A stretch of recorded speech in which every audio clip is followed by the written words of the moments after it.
Aunque el lugar del monte Oreb, al cual Elías se había retirado, era un sitio oculto para los hombres. Era conocido por Dios, y el profeta, cansado y desalentado, no fue abandonado para que luchara solo con las potestades de las tinieblas que lo apremiaban.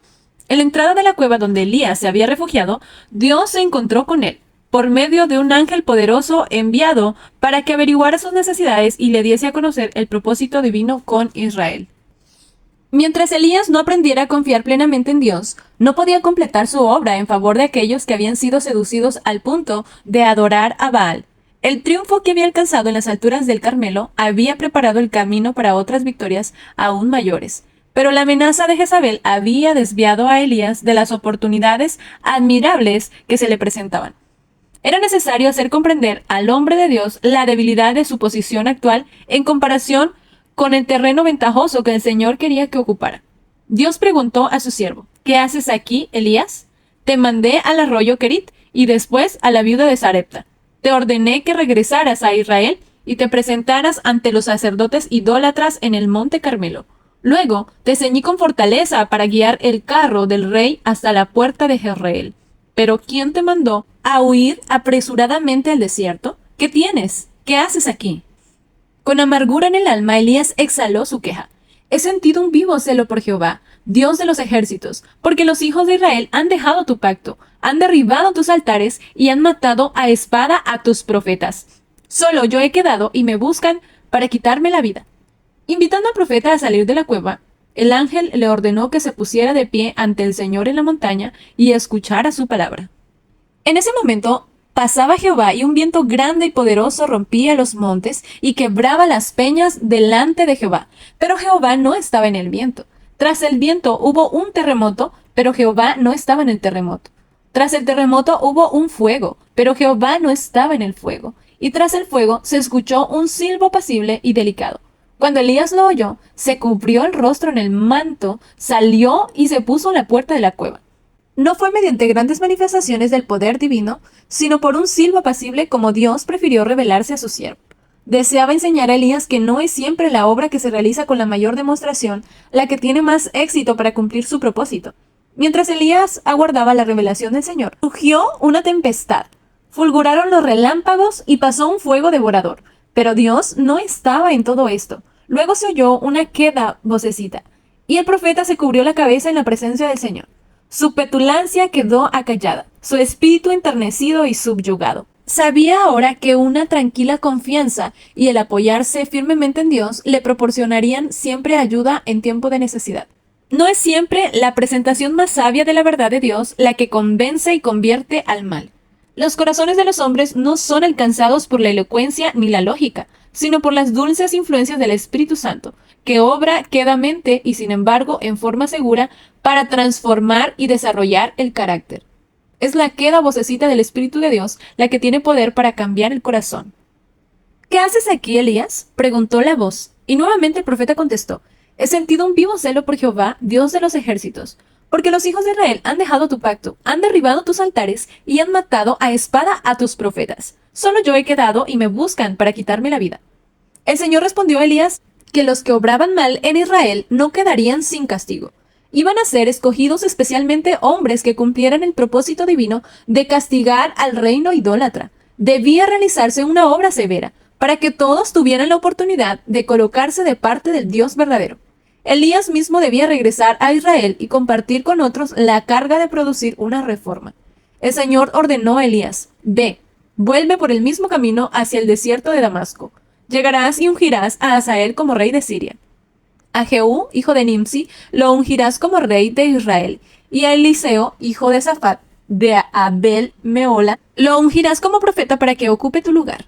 Al que escape de la espada de Hazael, Jehú lo matará. Y al que escape de la espada de Jehú, Eliseo lo matará. Elías había pensado que él era el único que adoraba al verdadero Dios en Israel, pero el que lee en todos los corazones reveló al profeta que eran muchos los que a través de los largos años de apostasía habían permanecido fieles. Dijo Dios: Pero haré que quede en Israel 7,000 cuyas rodillas no se doblaron ante Baal y cuyas bocas no lo besaron. Son muchas las lecciones que se pueden sacar de lo que experimentó Elías durante aquellos días de desaliento y derrota aparente. Y son lecciones inestimables para los siervos de Dios en esta época. que se distingue por una desviación general de lo correcto. La apostasía que prevalece hoy es similar a la que se extendió en Israel en tiempos del profeta. Multitudes siguen hoy a Baal al exaltar lo humano sobre lo divino, al alabar a los dirigentes populares, al rendir culto a las riquezas y al colocar las enseñanzas de la ciencia sobre las verdades de la revelación. La duda y la incredulidad están ejerciendo su influencia nefasta sobre las mentes y los corazones, y muchos están reemplazando los oráculos de Dios por las teorías de los hombres. Se enseña públicamente que hemos llegado a un tiempo en que la razón humana debe ser exaltada sobre las enseñanzas de la palabra. La ley de Dios divina, norma de la justicia, se declara anulada. El enemigo de toda verdad está trabajando con poder engañoso para inducir a hombres y a mujeres a poner las instituciones humanas donde Dios debiera estar y a olvidar lo que fue ordenado para la felicidad y salvación de la humanidad. Sin embargo, esta apostasía, por extensa que haya llegado a ser, no es universal. No todos los habitantes del mundo son inicuos y pecaminosos. No todos se han decidido en favor del enemigo. Dios tiene a miles y miles que no han doblado la rodilla ante Baal.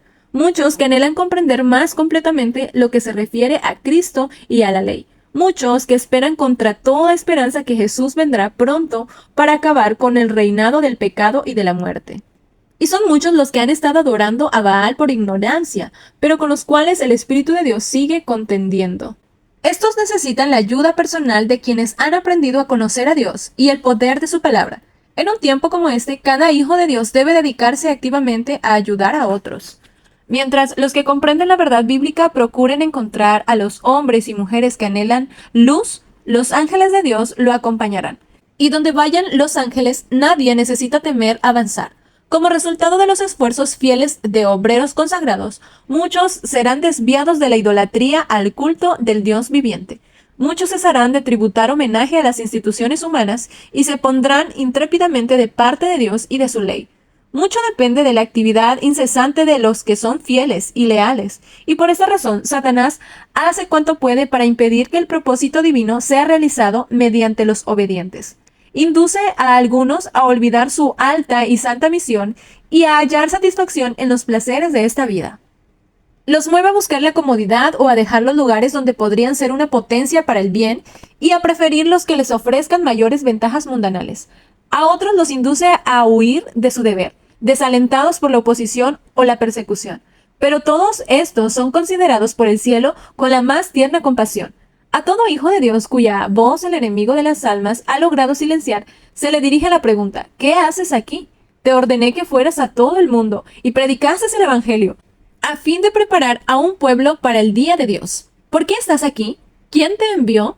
El gozo propuesto a Cristo, el que lo sostuvo a través de sacrificios y sufrimientos, fue el gozo de ver pecadores salvados.